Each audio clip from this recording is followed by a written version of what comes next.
आज पवन के पास जब से उसके पिता राम सिंह जी का फोन आया, तब से ही वो बहुत उलझन में बैठा हुआ था।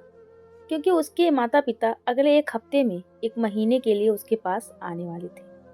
माता पिता के आने की उसे खुशी तो बहुत थी।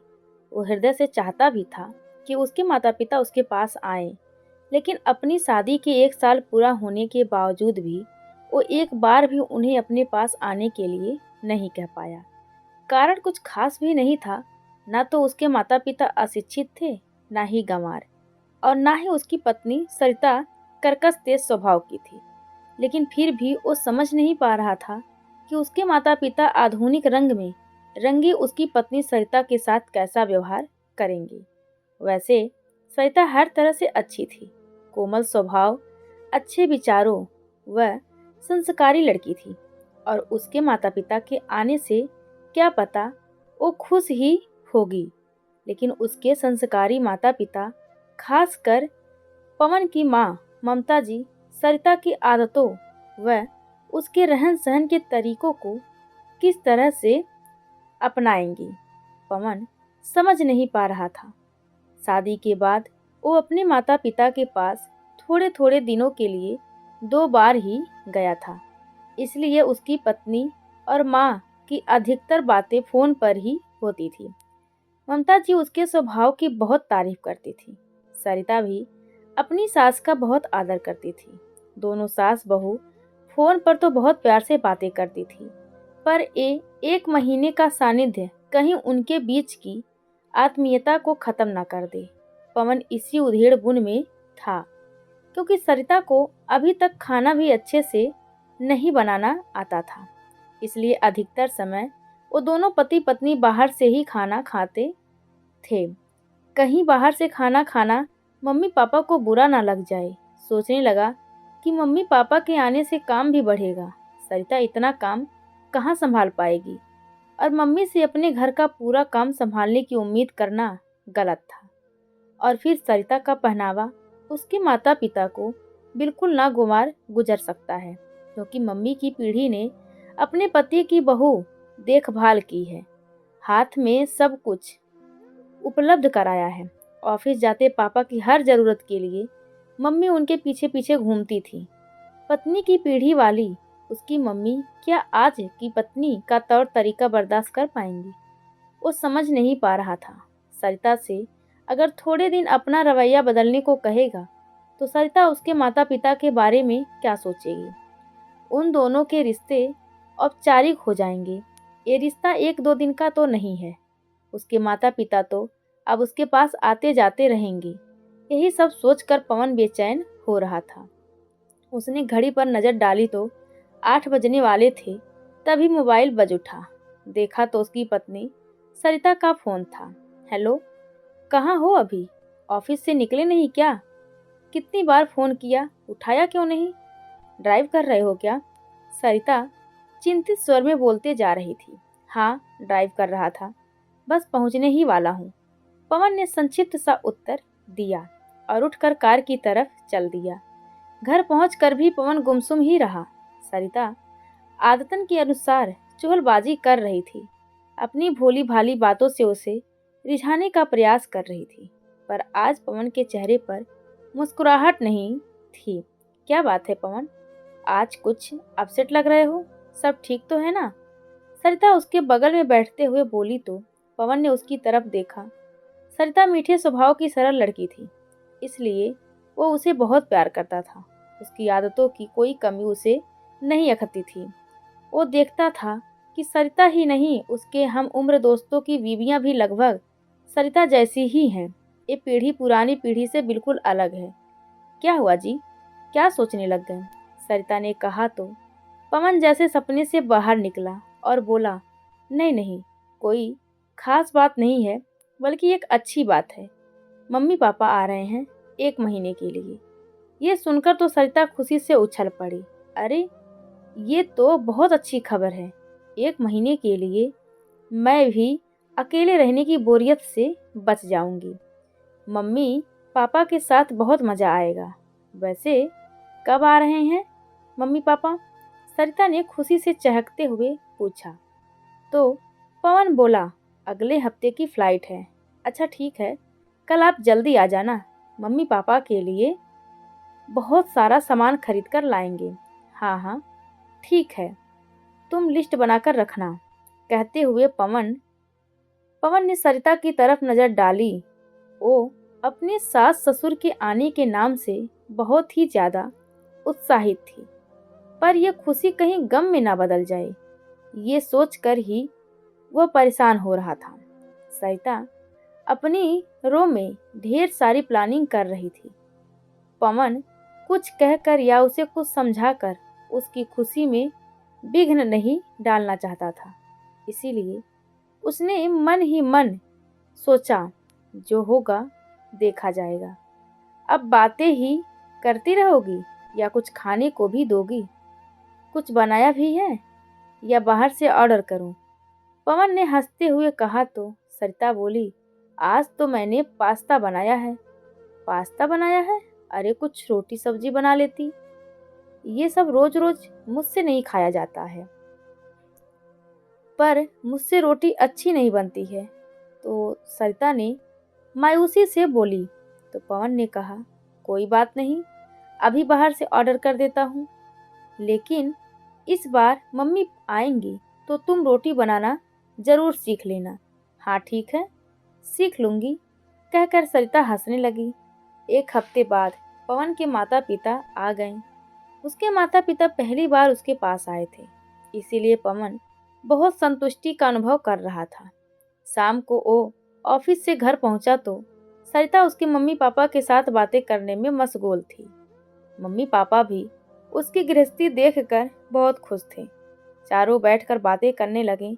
उन्हें पता ही नहीं चला कि कितना समय गुजर गया। पवन ने घड़ी की तरफ देखा तो खाने का समय हो गया था। इसलिए उसने कहा, मम्मी पापा चलिए ड्राइंग रूम पर चलते हैं, तुम भी घूम भी लेंगे और खाना भी खा लेंगे।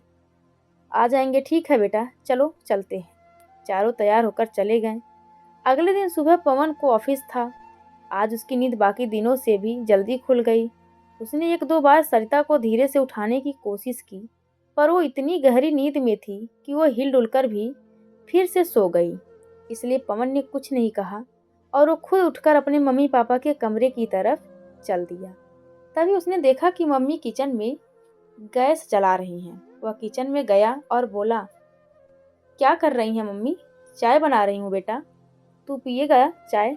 हाँ पी लूँगा। और सरिता? वो तो अभी सो रही है मम्मी। पवन थोड़ा हिचकिचाते हुए बोला तो उसकी माँ ममता जी बोली, कोई बात नहीं बेटा, जब उठेगी तब पी लेगी, हम तीनों की बना लेती हूँ। पवन को अपनी माँ के चेहरे से ये बिल्कुल भी नहीं लगा कि उन्हें सरिता के देर तक सोने पर कोई परेशानी हो रही है।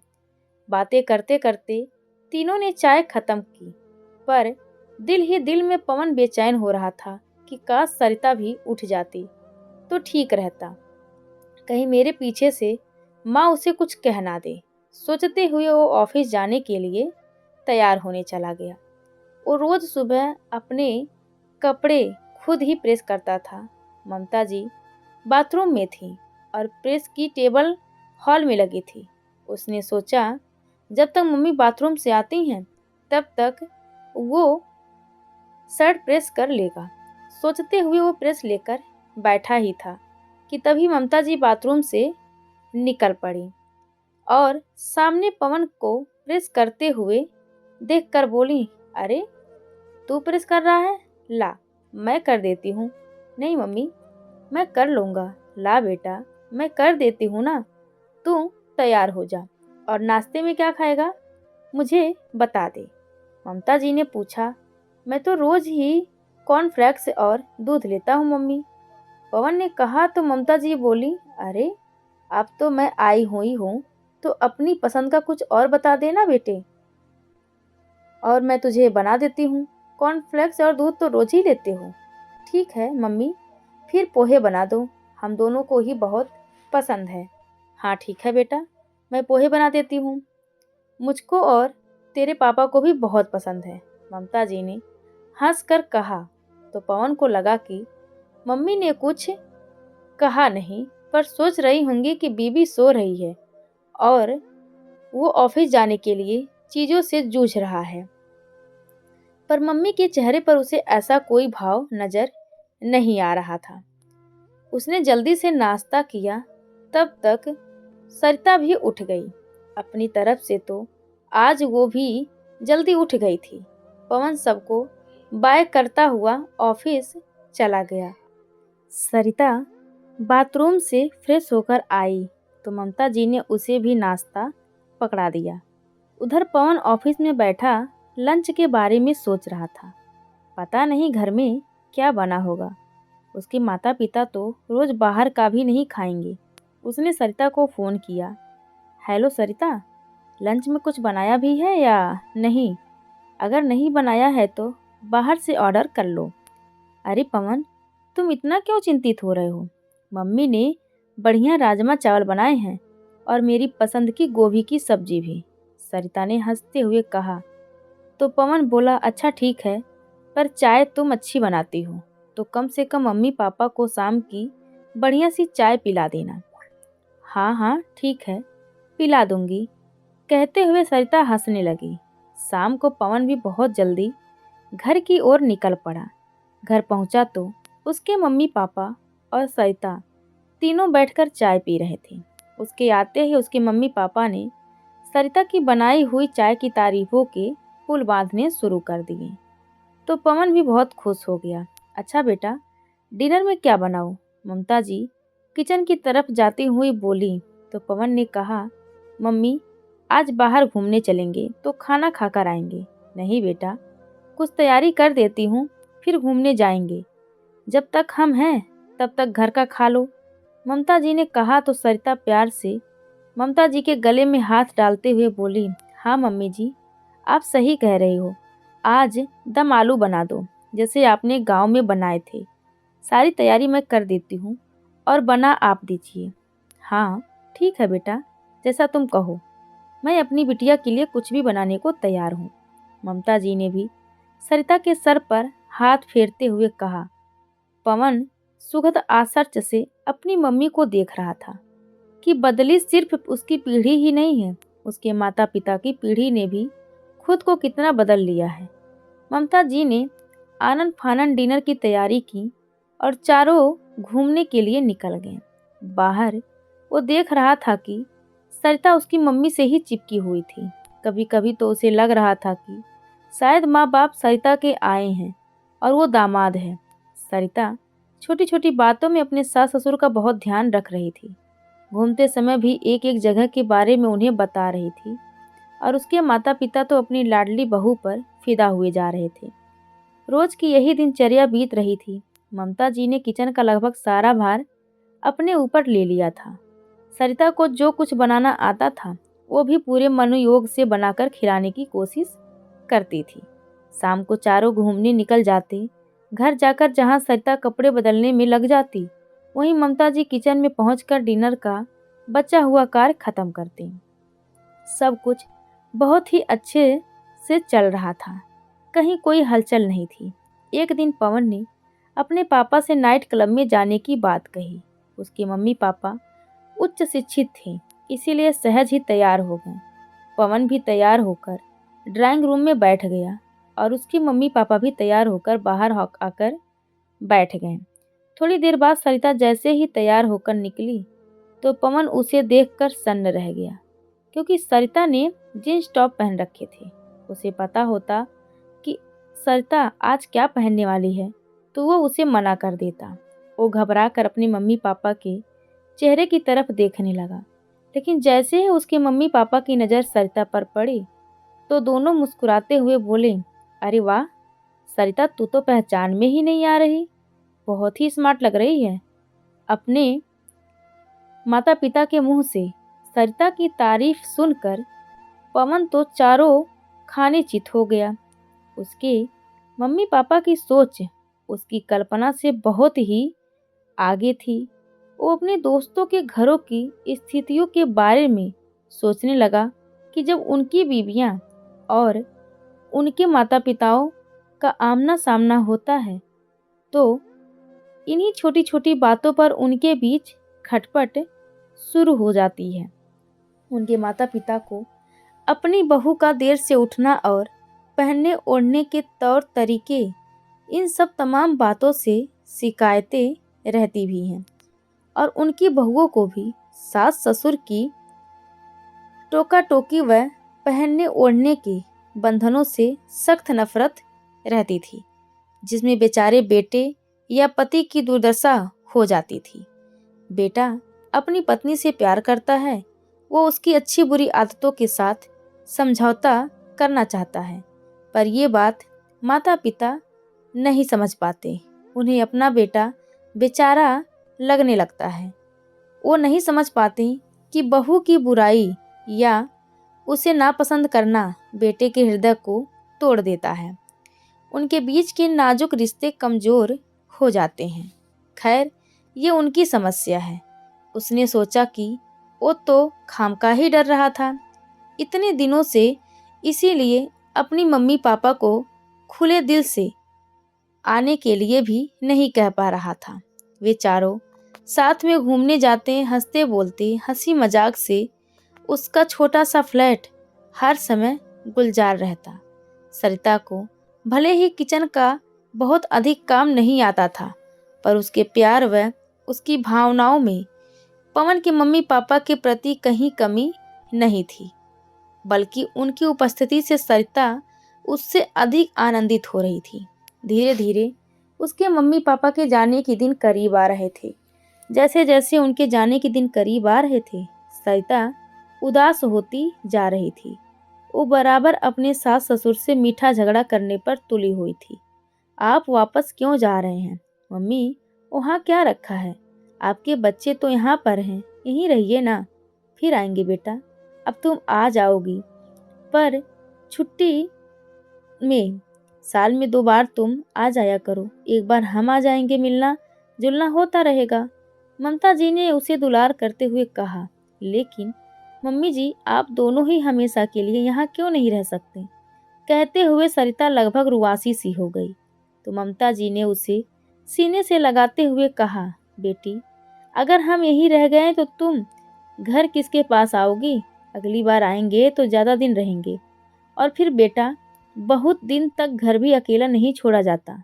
तू तो हमारी लाखों में एक लाडली बेटी है। तेरे साथ तो हमें भी बहुत अच्छा लगता है। सरिता की आंखें भर आई थी। सरिता की भरी आंखें देखकर पवन भी भावुक हो गया। अगले दिन पवन के मम्मी पापा को जाना था। उनकी शाम की फ्लाइट थी। उस दिन रविवार था। मम्मी पापा के ना ना करते भी सरिता ने उनके लिए ढेर सारे गिफ्ट खरीद दिए थे। सुबह पवन जल्दी उठकर अपने मम्मी पापा के कमरे में चला गया। पापा मॉर्निंग वॉक पर गए हुए थे। वो अपनी मम्मी के पास जाकर बैठ गया। मैं तेरे लिए चाय बना कर ले आती हूँ बेटा, ममता जी ने उठने का उपक्रम करते हुए कहा। नहीं मम्मी, रहने दो, मुझे रोज चाय पीने की आदत नहीं है। बैठो आप। कल से आप कहाँ होंगी? इतने दिन तो पता ही नहीं चला। कब एक महीना बीत गया। बहुत अच्छा लगा आपके और पापा के आने से, पवन ने मायूसी से कहा। तो ममता जी बोली, हमें भी तो बहुत अच्छा लगा बेटा तुम्हारे पास आने से। कितना ध्यान रखा तुम दोनों ने हमारा, कितना घुमाया फिराया, कितना खर्च किया हमारे ऊपर। कुछ नहीं किया मम्मी, आपने हमारा ध्यान रखा या हमने आपका, ये तो आपको भी पता है। और फिर माता पिता को खुश करने से आशीर्वाद तो हमें ही मिलेगा, पवन ने मुस्कुराते हुए कहा। तो ममता जी बोली, कितनी प्यारी और मीठी बातें करते हो तुम दोनों, दिल को छू जाती है तुम्हारी बातें, तुम्हारी भावनाएं। बहुत खुशनसीब हैं हम कि हमें तुम दोनों के जैसे बेटे बहू मिले, ममता जी ने खुशी से छलक आए आंसुओं को पोंछते हुए कहा। तो पवन बोला, 1 महीना बहुत खुशी से बीता मम्मी, पर आप पर काम का भार पड़ गया, क्योंकि सरिता को अभी गृहस्थी का ज़्यादा काम नहीं आता। धीरे धीरे सीख रही है बेटा, नौकरी करेगी तो जल्दी उठने की आदत भी पड़ जाएगी। काम कोई मायने नहीं रखता बेटा, सरिता कोशिश करती है, आलसी नहीं है। उससे जो भी हो पाता है वो पूरा प्रयत्न करती है। कुछ कर ना पाना और कुछ करना ही नहीं चाहना, दोनों बातों में बहुत फर्क होता है। मुख्य तो स्वभाव होता है, भावनाओं और विचारों से यदि इंसान अच्छा है तो ये बातें कोई अहमियत नहीं रखती, आदतें बदल जाती हैं। काम करना आ जाता है। आजकल बेटियां बहुत लाड प्यार और संबंधता से बड़ी होती हैं। उनके जीवन का अध्याय किचन या गृहस्थी का काम सीखना नहीं, बल्कि पढ़ाई लिखाई करके कैरियर बनाना होता है। इसलिए शादी होते ही उनसे ऐसी उम्मीद करना गलत है। सरिता बहुत प्यारी लड़की है, हम तो ऐसी बहू पाकर बहुत खुश हैं बेटा। कहते हुए ममता जी पवन के चेहरे पर मुस्कुराती नजर डालकर बोली, अभी वो बच्ची है, कल को बच्चे होंगे तो कई बातों में वो खुद ही परिपक्व हो जाएगी। और बेटा, आजकल लड़की क्या और लड़का क्या, दोनों को ही सम्मान रूप से गृहस्थी संभालनी चाहिए, वरना लड़कियां खासकर महानगरों में नौकरियां कैसे करेंगी, जहां नौकरों की भी सुविधा नहीं है। जी मम्मी, मैं इस बात का ध्यान रखूंगा। थोड़ी देर दोनों चुप रहे, फिर एकाएक पवन बोल पड़ा, मम्मी सच बताऊं तो मैं सोच ही नहीं पा रहा था कि आप सरिता के रहन सहन की आदतों में, पहनने ओढ़ने के तौर तरीकों को इतनी स्वाभाविकता से ले लेंगी। इसीलिए इतना बोलकर पवन ने नजरें झुका ली। तो ममता जी ने हंसते हुए कहा, इसीलिए हमें आने के लिए नहीं बोल रहा था बेटा, बदलाव बहुत जरूरी है, समय को बहने देना चाहिए। पुरानी पीढ़ी को पकड़ कर बैठेंगे तो आगे कैसे बढ़ेंगे, रिश्ते भी छूट जाएंगे, दूरियां भी बढ़ने लगेंगी। लेकिन मम्मी ये सब समझ में नहीं होती। मैं बहुत धन्य हूँ जो मुझे आप जैसे माँ बाप मिले। आपने मेरी पत्नी की भावनाओं को समझा, वरना एक लड़का पत्नी और माँ की उलझनों के बीच पिस कर रह जाता है। पवन ये बोल ही रहा था कि तभी उसके पापा आ गए। सरिता भी आंखें मसलते हुए उठकर आ गई और ममता जी की गोद में सिर रखकर लेट गई। तो ममता जी भी हंसकर प्यार से उसके सिर पर हाथ फेरने लगी। चलो चलो उठो, तुम्हारी नहीं मेरी मम्मी है। पूरे महीने मुझे मम्मी के पास भटकने भी नहीं दिया, खुद ही चिपकी रहती है। चिढ़ाते हुए पवन उसे धकेलने लगा तो सरिता और भी बाहें फैलाकर ममता जी की गोद से चिपक गई। ये देखकर सब लोग हंसने लगे। शाम को उनके जाने की सारी तैयारी हो गई। वे दोनों मम्मी पापा को छोड़ने एयरपोर्ट चले गए। एयरपोर्ट के बाहर पवन अपने मम्मी पापा को नमस्कार कर उनके गले से लग गया। उसका खुद का मन भी बहुत उदास हो रहा था, पर उसे पता था कि वो तो कल से काम में व्यस्त हो जाएगा, पर सरिता को मम्मी पापा की कमी शिद्दत से महसूस होगी। पापा का आशीर्वाद लेकर सरिता ममता जी के गले से चिपक गई तो ममता जी की भी आंखें भर आई। वो सरिता को अपने से अलग कर उसकी आंखें पोंछते हुए प्यार से बोली, अब तुम्हारी बारी है बेटा, जल्दी छुट्टी लेकर आना। पवन भी पास में जाकर खड़ा हो गया और बोला, हाँ ठीक है मम्मी, जल्दी ही आएंगे। मम्मी पापा ने दोनों के गाल थपकाए और सामान के बैग धकेलते उन्हें हाथ हिलाते हुए एयरपोर्ट के अंदर चले गए। पवन और सरिता भरी आंखों से उन्हें जाते हुए देखते रहे, पर पवन सोच रहा था कि बदलाव की बयार तो बहनी ही चाहिए, चाहे वो मौसम की हो या विचारों की, तभी तो जीवन सुखमय हो सकता है। आज पवन की सारी परेशानियां दूर हो गई थी। तो दोस्तों, आप सभी को यह कहानी कैसी लगी कृपया कमेंट करके ज़रूर बताएं और चैनल को लाइक शेयर और सब्सक्राइब करना बिल्कुल ना भूलें। धन्यवाद।